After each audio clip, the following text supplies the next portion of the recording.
नमस्कार, मी प्रणाली भोसले माझे कोकणच्या सर्व प्रेक्षकांचं मनपूर्वक स्वागत करते। सुखाचे जे सुख चंद्रभागेपोटी पुंडलिका पाठी उभ्या ठाके, साजरे गोजरे समचरणी उभे भक्ताची या तोभे विटेवरी, कर दोन्ही कठी श्रीमुख चांगले शंकरचक्र मिरविते गदा पद्म, चोखा म्हणे शोभे वैजंती कठी चंदनाची सर्व अंगी। माझे कोकणच्या सर्व प्रेक्षकांना कार्तिकी एकादशी निमित्त खूप खूप शुभेच्छा। वळूयात बातमीपत्राकडे, त्याआधी पाहूयात हेडलाईन्स। आज कार्तिकी एकादशी निमित्त विठ्ठलाची शासकीय महापूजा संपन्न, फडणवीसांच्या हस्ते सापत्निक पूजा संपन्न। वरवेली गावात ब्लास्टिंगमुळे घरांना पडत आहेत तडे, गावातील दगडखाण तात्काळ बंद करण्याची मागणी। पालघरमधील मेंढवण येथे भीषण अपघातात 2 जणांचा जागीच मृत्यू तर एकाची प्रकृती चिंताजनक। आणि महाराष्ट्र हौशी मराठी नाट्य स्पर्धेला सुरुवात, 25 नोव्हेंबर ते 3 डिसेंबर पर्यंत होणार स्पर्धा। पाहुयात सविस्तर वृत्त। आज कार्तिकी एकादशी निमित्त श्री विठ्ठल रुक्मिणीची शासकीय महापूजा राज्याचे उपमुख्यमंत्री आणि गृहमंत्री देवेंद्र फडणवीस आणि त्यांच्या पत्नी अमृता फडणवीस यांच्या हस्ते संपन्न झाली। त्यांच्यासोबत यंदाचे मानाचे वारकरी म्हणून नाशिक जिल्ह्यातील दिंडोरी तालुक्यातील माळेदुमाला गावातील बबन विठोबा घुगे आणि वत्सला बबन घुगे यांना पूजेचा मान मिळाला। घुगे दाम्पत्य गेल्या 15 वर्षांपासून वारी करत आहेत। सालाबादप्रमाणे यंदाही कार्तिकी एकादशी मोठ्या उत्साहात पार पडली। आज पहाटे राज्याच्या उपमुख्यमंत्री आणि त्यांच्या पत्नी अमृता फडणवीस यांच्या हस्ते ही महापूजा संपन्न झाली आहे। महाराष्ट्रातला प्रत्येक व्यक्ती सुखी झाला पाहिजे हेच विठुरायाकडे मागणं आहे। तसेच सर्वांच्याच मनोकामना पूर्ण करण्याची ताकद त्यांना आम्हाला द्यावी असं साकडं देवेंद्र फडणवीसांनी विठ्ठलाच्या चरणी घातलंय। बौलारे नेसले भरदरी ओढून या बजरे पुढे पाटल्या वाग्या गणकाचे तोडे कनमणी बेट्या पदके कनकाचे हार जय देवी जय रुक्मिणी अंबे उच्चेले पुरवीसी प्रणमय जगदंबे जय देवी कानिका पवाळ्या मोत्याची जाळी जडीत चंद्र सूर्य भिजभरा भारी जडी समुद्रा घडी पुष्पांच्या ओळी नागे मुक्ता बळ कुंकुम करनेळी चढताचा कर दोडा हिरवा जडबुंद्या रत्नाची का चोळी झळकती बिंद्या ऐशी कोमल माया वेदांत वेद्या श्रीधर स्वामी श्री विठ्ठल ब्रह्मांड वंद्या जय देवी जय रुक्मिणी अंबे सर्व मंगल मांगल्ये शिवे सर्वार्थसाधिके शरण्ये त्र्यंबके गौरी नारायणी नमोस्तुते। गुहागरमधील वरवेली गावात सुरू असलेल्या काळ्या दगडाच्या खाणीमुळे परिसरातील बागायतीवर होणाऱ्या परिणामामुळे स्थानिक ग्रामस्थ प्रचंड आक्रमक झालेत। वारंवार तक्रार करून देखील महसूल प्रशासनानं कोणतीही कारवाई न केल्यामुळे संतप्त झालेल्या ग्रामस्थांनी या खाणीतून होणारी दगडाची वाहतूक दिवसभर रोखून धरत प्रशासन आणि कंपनीच्या विरोधात जोरदार संघर्ष केला। गुहागरमधील RGPPL आणि L&T कंपनीकडून बांधण्यात येत असलेल्या ब्रेक वॉटरसाठी हा काळा दगड वरवेली येथून नेण्यात येत आहे। या खाणीमुळे उद्ध्वस्त होत असलेल्या बागायती, ब्लास्टिंगमुळे घरांना पडणारे तडे तसेच विहिरींनी गाठलेला तळ यामुळे भविष्यातील नुकसानीची कल्पना प्रशासनाला देत संबंधित दगडखाण तात्काळ बंद करावी अशी मागणी करण्यात आली। या दरम्यान स्थानिक आणि ग्रामपंचायत सदस्य यांच्यात देखील वाद झालेत। हजारोंच्या संख्येने एकत्र जमलेल्या ग्रामस्थांना शांत करण्यासाठी वरवेली येथे पोलिसांचा मोठा फौजफाटा तैनात करण्यात आला होता। सदर वरवेली गावामध्ये विनापरवाना उत्खनन चालू आहे। त्या संदर्भात आम्ही ज्या ह्याच्यातनं ते वाहतूक करत आहेत, अवैध वाहतूक, तर त्याच्यासाठी आम्ही या सगळा अडवाडवी केलेली आहे। हे कोणत्याही परिस्थितीत हे विषय हा थांबायला पाहिजे। याच्यात आमच्या बागांचं अतोनात नुकसान होतं आहे आणि त्यामुळे आम्ही हे अवैध वाहतूक असल्यामुळे आम्ही विना रॉयल्टी सगळे डंपर्स वाहतूक चालू आहे। रात्रंदिवस त्यांना शर्ती अटी ग्रामपंचायतीने ज्या घातलेल्या आहेत त्यासुद्धा घालून सुद्धा ते रात्री अवैध वाहतूक करत आहेत। एकाही गाडीजवळ असं आमच्या निदर्शनास आलं की याच्याजवळ रॉयल्टीचे पासेस नाहीत। म्हणून आम्ही ग्वागर सरकारला विनंती अर्ज पाठवला होता। त्याप्रमाणे ते इथे येऊन त्यांनी सगळं इथे शहानिशा करून ज्या विना रॉयल्टी ज्या गाड्या आहेत त्यांचे पंचनामे केलेले आहेत आत्ता, आणि त्याच्यासाठी आम्हाला त्यांनी तहसील कार्यालय ग्वागर येथे पुन्हा बोलावलेलं आहे। तरी हे कुठल्याही परिस्थितीत आजच्या आज हे थांबायला पाहिजे। हे आणि प्रशासनाला म्हणून आम्ही जाग आणून दिलेली आहे. ते मागणी काय? कमीत कमी 50 लोक आम्ही आता इथे आहोत आणि आमची मागणी एवढीच आहे की सगळे आम्ही जमीन मालक आहोत, माझ्या मागे उभे असलेले या सगळ्यांची मागणी एकच आहे की हे सगळी वाहतूक ही पूर्ण फुली मारायची, ह्याच्यावर क्रशर बंद, नो उत्खनन हा विषयच पूर्ण बंद.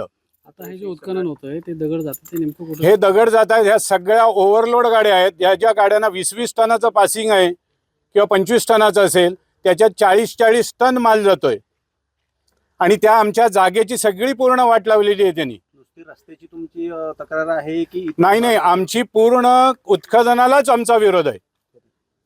कोणत्याही परिस्थितीत उत्खनन हे थांबलंच पाहिजे. माझ्या जमिनीलगतच क्वारी आहे, तिथं ब्लास्टिंग होतं, प्लस हे दगडाची पावडर उडून माझ्या बागायतीचं नुकसान होतं. विहिरीचं पाणी पूर्णपणे जवळपास आटलेलं आहे. या मला येणारं वार्षिक उत्पन्न जवळपास बंद झालेलं आहे. ह्या क्वारीच्या संदर्भात आम्ही ग्रामस्थांची जी तक्रार आहे ती वेळोवेळी संबंधित खात्याकडे पाठपुरावा केलेला आहे आणि त्याप्रमाणे सगळं नुकसान भरपाई वगैरे सगळी मिळालेली आहे. आजचा जो हे केला आहे ते आम्हाला ग्रामपंचायतीला विश्वासात न घेता हा रस्ता रोको त्याने आंदोलन केलेलं आहे, त्याचा मी जाहीर निषेध करतो. आम्ही ग्रामपंचायतमार्फत त्या डिपार्टमेंटला सगळी आम्ही कागदपत्र नुकसान भरपाईचं कळवलेलं आहे आणि त्याप्रमाणे ते रिपोर्ट सुद्धा आलेले आहेत. घरांना क्रॅक जात आहेत का? घरांना क्रॅक गेलेले आहेत, 91 घरांना क्रॅक गेलेले आहेत, त्यांनाही नुकसान भरपाई डिक्लेअर झालेली ते सुद्धा मालक द्यायला तयार आहेत, पण काही लोकांनी घेतलेले नाही. रत्नागिरी जिल्ह्यात मोठ्या प्रमाणावर फळपिकांचं नुकसान झालंय. शेतकऱ्यांना पीक विमा मिळणे अपेक्षित होते, मात्र दिवाळी उलटूनही शेतकऱ्यांना पीक विमा मिळाला नाही. शासनानं रिलायन्स कंपनीला पीक विम्याची रक्कम दिली असून ही विम्याची रक्कम अद्याप शेतकऱ्यांपर्यंत पोहोचली नसल्यानं शेतकरी आक्रमक झाले. यामुळे आता खेड तालुक्यातील संतोष खोपकर, विजय निकम तसेच प्रकाश जंगम यांच्या मार्गदर्शनाखाली शेतकरी संघटनेमार्फत रत्नागिरी जिल्हा कृषी अधिकारी, उपविभागीय अधिकारी तसेच तहसीलदार खेड यांना निवेदन देण्यात आलं आणि आंदोलन करण्यात आले. तसेच या आंदोलनाद्वारे तालुक्यातील फळपीक शेतकऱ्यांनी संबंधित कंपनीचा निषेध व्यक्त केला आहे. हा विषय आजचा जो आहे, शेतकरी जे खेड तालुक्यातले शेतकरी आहेत जवळजवळ 2500 शेतकरी आहेत आणि 2500 शेतकऱ्यांना फळपीक योजना जी आहे, हवामान आधारित फळपीक योजना, त्या योजनेचा लाभ आतापर्यंत मिळालेला नाही, म्हणजे पैसेच मिळालेले नाहीत. शासनाकडने पैसे वर्ग झालेले आहेत कंपनीला, रिलायन्स कंपनीला, पण रिलायन्स कंपनीने आतापर्यंत शेतकऱ्यांना संपूर्ण पैसे पोच केलेलेच नाहीत आणि त्याच्या विरोधात हे आमचं आज आंदोलन होतं आणि आम्ही त्या माध्यमातून पत्र दिलेलं आहे. 3 महिने जवळजवळ आमचा प्रीमियम भरल्याच्या नंतर 3 महिने पैसे मिळायला पाहिजे, ती मुदत उलटून आता 3.5 महिने झालेले आहेत आणि अजून कंपनीवाले म्हणतात 1 महिना जाईल. त्यामुळे हे आज आम्हाला आंदोलन करावं लागलेलं आहे. किती कोटी जिल्ह्यासाठी जवळजवळ 84 कोटी रुपये आलेले आहेत आणि तेवढे सगळे पैसे बँकेत पडून असतात नाही, त्याचं व्याज दरवर्षी दर दिवसाचं व्याज किती होतं ते बघा तुम्ही. आणि हे सगळं कंपनीला मिळत असतं, खऱ्या अर्थाने शेतकऱ्याला मिळत नाही. आमची शेतकऱ्यांची दिवाळी आज गोड व्हायला पाहिजे, ती झालीच नाही. लक्षात घ्या, पैसे आमचे येऊन पडलेले आहेत परंतु शेतकऱ्यापर्यंत पोहोचले नाही, म्हणून आज हे आंदोलन करण्याची वेळ आलेली आहे. जास्तीत जास्त लवकरात लवकर हे पैसे आम्हाला मिळावेत ही आमची शासनाला विनंती आहे. हे जे विमा मिळायला पाहिजे लोकांना तो मिळत नाही, त्याच्यासाठी आज आम्ही आंदोलन केलेलं आहे. आता पीक विमा भरण्याची जी प्रीमियम आहे मुदत, ती मुदत आता संपत आली आणि लोकांना पैसे मात्र मिळाले नाहीत. 30 नोव्हेंबर ही तारीख आहे, 30 नोव्हेंबर ही शेवटची तारीख आहे प्रीमियम भरण्याची. ती मुदत वाढ मिळावी आम्हाला, त्याला मुदत वाढ मिळावी अशी आमची विनंती आहे. तर त्यासाठी आज मी हे आंदोलन आम्ही करतोय. जर न्याय मिळाला नाही, योग्य मुदतीत जर विमा मिळाला नाही तर आम्ही उग्र आंदोलन करणार आहोत. आज महाराष्ट्र एका कठीण परिस्थितीतून चाललाय. आमचे आमदार 16 असल्यानं आम्ही एकत्र बसतो. लवकरच 16चे 160 आमदार होतील, तेव्हा असाच महाराष्ट्राच्या विकासाबाबत विचार करू. आता आपला लढा असाच सुरू राहील असा विश्वास आदित्य ठाकरे यांनी व्यक्त केलाय. सिंधुदुर्ग जिल्ह्यात खळा बैठकीदरम्यान ते बोलत होते. आज महाराष्ट्र एका वेगळ्या परिस्थितीतून चाललेलं आहे, कठीण परिस्थितीतून चाललेलं आहे. वैभवजी आणि आम्ही आमच्या विधानसभेत लढत असतोच, ते माझ्या खूप वेळा मागे येऊन बसतात, आम्ही गप्पा मारत बसतो, आम्ही बाजूबाजूला बसतो, मग पूर्ण महाराष्ट्राचा एकंदर आम्ही विचार करतो. आपले आमदार आहेत 16, तर आम्ही आजूबाजूला असं एक घोळका करून बसत असतो. पण लवकरच 16चे जेव्हा 160 आमदार होतील तेव्हा देखील असाच महाराष्ट्राचा विचार आपला करत राहू. पण एक महत्वाची गोष्ट आहे, की आपले कामं आणि आपला लढा आहे तो कधी थांबणार नाही. कारण आज पण आपण पाहत असाल महाराष्ट्रात एक जी परिस्थिती आहे, शेताचं नुकसान सगळीकडे झालेलं आहे. मराठवाडा असेल, विदर्भ असेल, कोकणात असेल, सगळीकडे झाले. आपल्याला सांगतात पंचनामे करा, ते काय जिओ टॅगिंग करा, मग ई पंचनामे भरा, ते सगळं चालतं. पण काही काही गावांमध्ये नेटवर्कच गेलेलं नाही. ज्यांचे अजून फोन ज्यांच्या हातात आले नाहीत ते काय करणार? पंचनामे झालेत, त्यांची नुकसान भरपाई अजून मिळत नाही. छगन भुजबळ यांना भाजपकडून ऑफर आली असेल, त्यामुळेच ते आम्हाला विरोध करतायत, असा गंभीर आरोप मनोज जरांगे पाटील यांनी केला. यावर मनोज जरांगेंच्या बोलण्यात तथ्य आहे असं म्हणत संजय राऊतांनी या आरोपांचं समर्थन केलंय. तसेच अजितदादा गट आणि शिंदे गटाचे सर्व आमदार खासदार भविष्यात भाजपमध्ये प्रवेश करतील असा मोठा दावा देखील संजय राऊतांनी केलाय. तर महाराष्ट्रातून एकही उद्योग इतर राज्यात गेला नसल्याच्या उद्योग मंत्र्यांच्या वक्तव्याचा देखील चांगलाच समाचार राऊत यांनी घेतलाय. माझ्या माहितीनुसार, पक्क्या माहितीनुसार, अजित पवार गटाचे बहुतेक आमदार आणि खासदार, शिंदे गटाचे बहुतेक सर्व आमदार आणि खासदार हे भविष्यामध्ये भाजपात प्रवेश करतील आणि जर भाजपने त्यांना उमेदवारी दिली तर ते कमळ चिन्हावर निवडणुका लढवतील. हे मी तुम्हाला आत्ता सांगतो.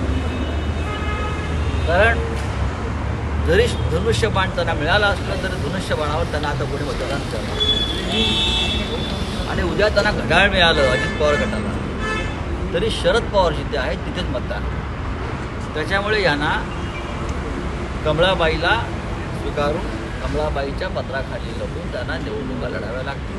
त्याच्यामुळे जरांगे पाटील जे म्हणतात त्या माझं जे काही आकलन आहे त्यानुसार ज्यांनी शरद पवार साहेबांना सोडलं आणि ज्यांनी उद्धव ठाकरे साहेबांना सोडलेलं आहे ते बहुतेक सगळेच लोक पराभूत होते.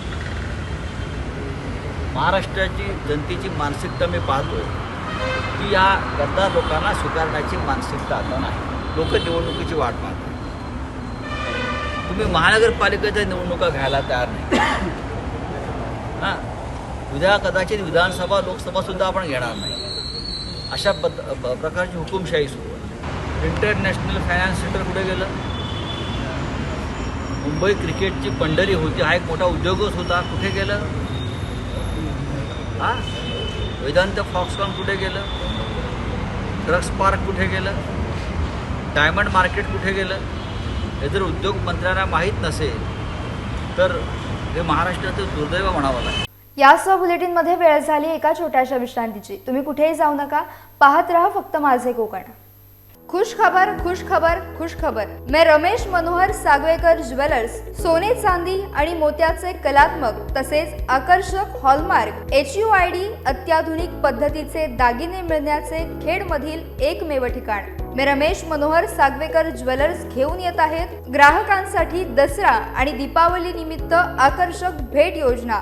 15 ऑक्टोबर 2023 ते 10 डिसेंबर 2023 या कालावधीत ग्राहकांना मिळणार 20,000 रुपयांच्या सोने आणि चांदीच्या रोख खरेदीवर आकर्षक भेट कुपन. प्रथम विजेत्यास 2 व्हीलर तर इतर विजेत्यांसाठी TV, fridge, washing machine, AC सह 55 आकर्षक भेट वस्तूंची लयलूट खास दसरा आणि दीपावली निमित्त. आमचा पत्ता सोनाराळी तालुका खेड तसेच पोलादपूर बाजारपेठ मारुती मंदिर शेजारी तालुका पोलादपूर. तर अधिक माहितीसाठी आजच संपर्क करा. संपर्क क्रमांक 92 70 28 43 23 आणि 77 41 08 93 15. विश्रांतीनंतर माझे कोकणमध्ये पुन्हा एकदा स्वागत. मुंबई अहमदाबाद राष्ट्रीय महामार्ग पालघरमधील मेंढवण येथे भीषण अपघात झालाय. या अपघातात 2 जणांचा जागीच मृत्यू झाला तर एकाची प्रकृती चिंताजनक असल्याची माहिती देण्यात आली. गुजरातकडून मुंबईकडे जाणाऱ्या वाहिनीवर हा कारचा अपघात झालाय. भरधाव कारवरील चालकाचं नियंत्रण सुटल्यानं ही भरधाव कार विरुद्ध दिशेने येणाऱ्या टँकरवर धडकून हा भीषण अपघात झाला. तर राज्य शासनातर्फे घेण्यात येणारी हौशी मराठी नाट्य स्पर्धेची प्राथमिक फेरी 25 नोव्हेंबरपासून 3 डिसेंबरपर्यंत चिपळूणच्या इंदिरा गांधी सांस्कृतिक केंद्रात संपन्न होणार आहे. या संदर्भात संयोजक नंदू जुवेकर यांनी पत्रकार परिषद घेऊन ही माहिती दिली आहे. यावर्षी होणारी 62वी स्पर्धा चिपळूणमधील इंदिरा गांधी सांस्कृतिक केंद्रात होणार आहे. सतत 9 दिवस होणाऱ्या या स्पर्धेला नाट्य रसिकांनी आवर्जून यावे असे आवाहन करण्यात आले. यावर्षी आपण 62वी महाराष्ट्र राज्य हौशी मराठी नाट्य स्पर्धा रत्नागिरी केंद्राची चिपळूण येथे आयोजित केलेली आहे. खरं तर 90च्या दशकात ही स्पर्धा चिपळूणला सुरू झाली होती. त्यानंतर ही 3-4 वर्ष माझ्या अंदाजे, माझ्या माहितीप्रमाणे ती इथे स्थायिक होती. त्यानंतर ती रत्नागिरी केंद्रावर खातू नाट्य मंदिरला व्हायला लागली. नंतर कालांतराने सावरकर नाट्यगृहामध्ये व्हायला लागली. आता सावरकर नाट्यगृहाचं काम चालू आहे आणि आणायचं आपलं हे नाट्यगृह चालू झालं आहे 15 ऑगस्ट दिवशी. तर त्यानिमित्ताने आपण ही स्पर्धा चिपळूणमध्ये पुन्हा एकदा सुरू करतो आहे. ही रत्नागिरी केंद्राची स्पर्धा आहे, म्हणजे रत्नागिरी जिल्ह्याची आणि सिंधुदुर्ग जिल्ह्याची अशी एकत्र स्पर्धा आहे. पण काही वर्षापूर्वी आपण पुन्हा उपकेंद्र केलं रत्नागिरीचं, मूळ केंद्राचं सिंधुदुर्गसाठी. ते मालवण म्हणून केंद्र केलं आहे. तर रत्नागिरी जिल्ह्यातले जे स्पर्धक आहेत त्या सर्व स्पर्धकांची स्पर्धा आपण इंदिरा गांधी सांस्कृतिक केंद्र चिपळूण इथे 25 नोव्हेंबरपासून ते 3 डिसेंबरपर्यंत असे 9 दिवसामध्ये आपण स्पर्धा आयोजित केलेली आहे. आपल्या सर्वांना हे निमंत्रण आहे की तुम्ही सर्वांनी या स्पर्धेला यावं. अतिशय नाममात्र याचं तिकीट आहे 10 आणि 15 रुपये. ते पण यासाठी आहे कारण यातून जी काय निधी जमा होईल त्यातला 50% निधी हा आपण स्पर्धक संघांना देतो आणि 50% हा शासन जमा केला जातो. आणि वरचे जे काही लाभ आहेत ते आपण स्पर्धकांना शासनातर्फे देतच असतो. तर आपल्यातर्फे मी सर्वांना विनंती करतो आहे चिपळूणवासियांना की आपण सर्वांनी ह्या 9 दिवसामध्ये आवर्जून या नाट्यस्पर्धेला हजेरी लावावी, जेणेकरून स्पर्धकांचा उत्साह वाढेल. कारण प्रेक्षक असल्याशिवाय स्पर्धकांना बळ येत नाही, त्यामुळे तो बळ वाढेल. आपण कॉलेजच्या मुलांनासुद्धा भेटलो नाट्य विभागाच्या, त्यांनासुद्धा आमंत्रण केलं आहे. त्यांना आपण काही फ्री पासेससुद्धा देतो. ज्येष्ठ रंगकर्मी आहेत त्यांनाही आपण निमंत्रित केलं आहे. खरं तर ह्याचा उद्घाटन समारंभ 25 तारखेला सायंकाळी 6:45च्या दरम्यान होईल. चिपळूणचे ज्येष्ठ रंगकर्मी कांता कानिटकर हे या उद्घाटन समारंभाला उपस्थित असणार आहेत. आणि दररोज सायंकाळी 7 वाजता शार्प 7 वाजता स्पर्धा सुरू होणार. पहिला उद्घाटनाचा दिवस सोडता, पुढे मग एक 5-10 मिनिटं होऊ शकतात, पण दररोज संध्याकाळी 7 वाजता सुरू होणार. कारण स्पर्धकांना लिमिट दिलेलं आहे, कमीत कमी 2 तास आणि अधिक 3 तास इंटरव्हल धरून असा स्पर्धेचा नियम आहे. त्यामुळे जास्त उशीर न करता बाहेरून येणाऱ्या लोकांना जाण्याकरता, इथल्या लोकांना घरी जाऊन पुन्हा रिफ्रेश होण्याकरता वेळ देण्यात यावा, म्हणून 7 ते 10पर्यंत ही स्पर्धा त्या कालावधीत आटपेल. महाराष्ट्र नवनिर्माण सेनाध्यक्ष राज ठाकरे यांच्या आदेशानुसार आणि राज्य सरचिटणीस वैभव खेडेकर तसेच शेतकरी सेना प्रदेशाध्यक्ष सरचिटणीस संतोष नागोरगोजे यांच्या मार्गदर्शनाने महाराष्ट्र शेतकरी सेना रत्नागिरी जिल्हापदी जिल्हाध्यक्ष उमेश लटके आणि शेतकरी सेना चिपळूण तालुकाध्यक्षपदी सुरेश राजाराम घाग यांची नेमणूक करण्यात आली. यावेळी चिपळूण तालुकाध्यक्ष विश्वनाथ डोळस उपस्थित होते. राज्यस्तरीय वक्तृत्व स्पर्धेसाठी शेवगाव येथील भारतीय साक्षरता प्रसारक मंडळाच्या वतीनं दिला जाणारा कैलासवासी बाळासाहेब भारदे फिरता स्मृती करंडक नांदेड येथील महात्मा फुले माध्यमिक विद्यालयानं पटकावलाय. तसेच रायगडमधील आराध्या भगत इयत्ता 5वी मधील शिकणारी विद्यार्थिनी हिनं द्वितीय क्रमांक पटकावला आहे. विजेत्या संघांना संस्थेचे अध्यक्ष माजी प्राचार्य रमेश भारदे, सचिव श्यामसुंदर भारदे, शाळा समिती अध्यक्ष हरीश भारदे, प्राचार्य शिवदास सरोदे यांच्या हस्ते गौरवण्यात आले. गांधीवादी विचारवंत कैलासवासी बाळासाहेब भारदे यांच्या पुण्यस्मरणानिमित्त शेवगाव येथील भारदे साक्षरता प्रसारक मंडळाच्या वतीनं राज्यस्तरीय वक्तृत्व स्पर्धेचं आयोजन करण्यात आलं होतं.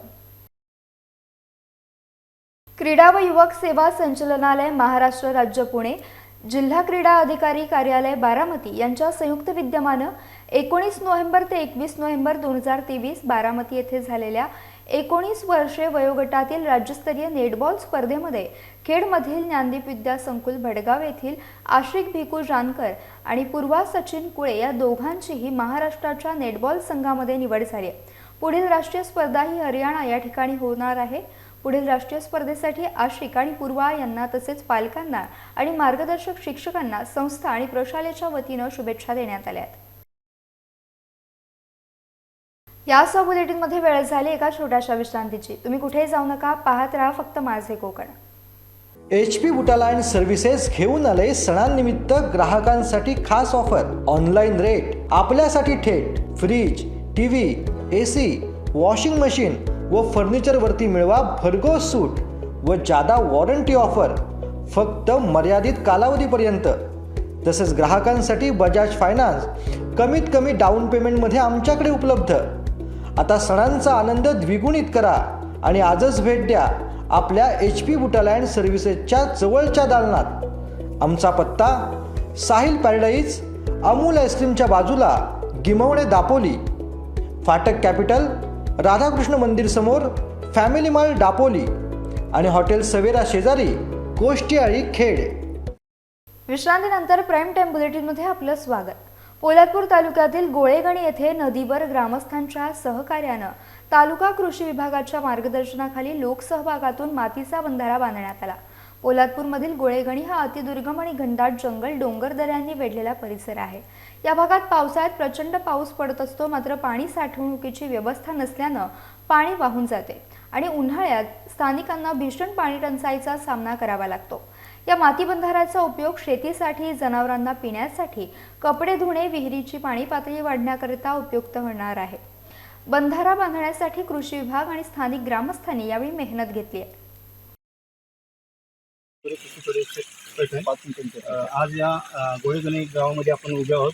या ग्रामस्थांनी शासनाच्या उपक्रमाला प्रतिसाद देऊन पाणी टंचाई दूर करणे, या गावाची पाणी टंचाई फेब्रुवारी ते मे या दरम्यान पाणी टंचाई भासते. या टंचाई दूर करण्यासाठी या गावामध्ये हे वनराई बंधारे बांधण्यात येतात. चालू वर्षी पिशव्यांच्या उपलब्ध न झाल्यामुळे या गावामध्ये या मातीचा बंधारा बांधण्यात आला आहे आणि या बंधाऱ्याचा वापर या शेजारील फळबागांना करण्यात येतो. त्याचप्रमाणे या ठिकाणी कडधान्य लागवड करण्याचा मानस आहे आणि या बंधाऱ्याच्या खाली विहीर आहे, गावची विहीर पिण्याच्या पाण्याची आहे आणि त्याला सुद्धा त्या पाण्याचा पुरवठा होणार आहे. त्याच्यामुळं जी 2-3 महिने जी पाणी टंचाई भासते तर त्याचा पुरवठा होणार आहे आणि अशा प्रकारे आणखीन या गावामध्ये अजून 2 ते 3 बंधारे करणार आहेत. त्याच्यामुळे या चांगल्या कार्यक्रमाला या ग्रामस्थांना, या ग्रामपंचायतीला शुभेच्छा देतो. आपण खरं तर प्लास्टिकच्या पिशव्यांच्या आधारे आपण वनराई बंधारा बांधत असतो, परंतु गेल्या वर्षापासून मातीचा बंधारा बांधणं आणि त्यात पाणी साठतं आणि लिकेजचं प्रमाणसुद्धा खूप कमी होतं. गोळेगणीमध्ये हा बंधारा यावरसुद्धा बांधण्यात आलेला आहे. पहिला बंधारा सरासरी लांबी 30 मीटर आहे आणि पाण्याची जी लांबी जी आहे ती जवळजवळ 900 मीटरपर्यंत गेलेली आहे आणि पाण्याची जी डेप्थ जी आहे जवळजवळ 4 ते 5 फूट खोल सरासरी असं पाणी तिथे साठवलेलं आहे. सर्व ग्रामस्थांचं, शेतकऱ्यांचं विशेष करून आभार. हे पाणी टंचाईमध्ये आंब्याला आणि आपल्या मुगाला आणि पिण्याच्या पाण्यासाठी याचा उपयोग होईल.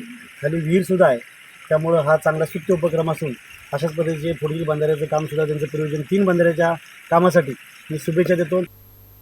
दिनांक 21 नोव्हेंबर रोजी लांजा तालुक्यामध्ये गटविकास अधिकारी योगेश कदम यांनी केलेल्या आव्हानानुसार बचत गटातील महिलांनी एकाच दिवशी 125 विजय कच्चे वनराई बंधारे बांधले आहेत. यामुळे पाणीसाठा मोठ्या प्रमाणात होण्यास मदत होणार आहे. नदी किनारी विहिरींना पाणी साठ्यात वाढ होणार आहे. बंधाऱ्यांचा उपयोग रब्बी, उन्हाळी हंगामांमध्ये शेती करणाऱ्या शेतकऱ्यांना होतो. लांजा तालुक्यामध्ये 213 बंधारे पूर्ण झालेत. लांजा तालुक्यातून प्रत्येक ग्रामपंचायतींना 10 याप्रमाणे 600 बंधारे बांधण्याचे उद्दिष्ट प्रत्येक ग्रामपंचायतीला देण्यात आले. उर्वरित बंधारे 15 डिसेंबर अखेर 100% साध्य होतील याचंही नियोजन करण्यात आलंय. या आव्हानाला सर्व बचत गटातील महिला, ग्रामसेवक, ग्रामविकास अधिकारी, सरपंच, सदस्य आणि कृषी अधिकारी, मेत्रे, विस्तार अधिकारी आणि महाराष्ट्र राज्य जीवनोन्नती अभियानाचे अधिकारी पवार तसेच मोरे यांनी मेहनत घेतली आहे. जिल्हा परिषद रत्नागिरी यांच्यामार्फत आणि मुख्य कार्यकारी अधिकारी माननीय कीर्तिकिरण पुजार सर यांच्या संकल्पनेतून मिशन बंधारे उपक्रम हा रत्नागिरी जिल्ह्यामध्ये आपण राबवत आहोत. या मिशन बंधाऱ्यांतर्गत आपण आपल्या ग्रामस्थांच्या लोकसहभागामधून तसेच वेगवेगळ्या संघटना, NGO यांच्या मदतीने, त्याचप्रमाणे आपले कर्मचारी संघटना या सर्वांच्या मदतीने आपण वनराई बंधारे, विजय बंधारे आणि कच्चे बंधारे अशा प्रकारचे बंधारे आपण बांधत आहोत. याच मिशन बंधाऱ्यांतर्गत लांजा तालुक्यामध्ये आपण एकाच दिवशी सर्व गावांमध्ये मिळून असे एकाच दिवशी तालुक्यामध्ये 125 बंधारे आपण बचत गटाच्या महिला प्रामुख्याने यांच्या माध्यमातून आपण काल आपण लांजा तालुक्यामध्ये मिशन बंधाऱ्यांतर्गत बंधारे बांधलेले आहेत. याच्यामध्ये आत्ता आज अखेर आपण साधारण 250पर्यंत बंधारे बांधलेले आहेत. तसेच येणाऱ्या 15 डिसेंबरपर्यंत आपण प्रत्येक ग्रामपंचायतमध्ये 10 अशा पद्धतीने आपण 600 बंधारे बांधणार आहोत. या मिशन बंधाऱ्यांतर्गत या उपक्रमामुळे सध्या जी ढासळत जाणारी पाणी पातळी आहे त्याच्यामध्ये पाणी कुठंतरी आपण रोखून ठेवत आहोत आणि त्याचा निश्चितपणे कारण ह्या वर्षी पाऊस कमी पडलेला आहे, त्यामुळे ह्या मिशन बंधाऱ्यामुळे जे पाणी साठणार आहे त्याचा उपयोग निश्चितच आपल्या पाणी पुरवठ्याच्या विहिरी असतील तसेच शेतकऱ्यांना त्यांच्या शेतीसाठी या पाण्याचा उपयोग निश्चितपणे होणार आहे. यासह बुलेटिनमध्ये वेळ झाली इथेच थांबण्याची. भेटूयात नवीन बुलेटिनसह. तोपर्यंत तुम्ही कुठेही जाऊ नका. पाहत रहा फक्त माझे कोकण.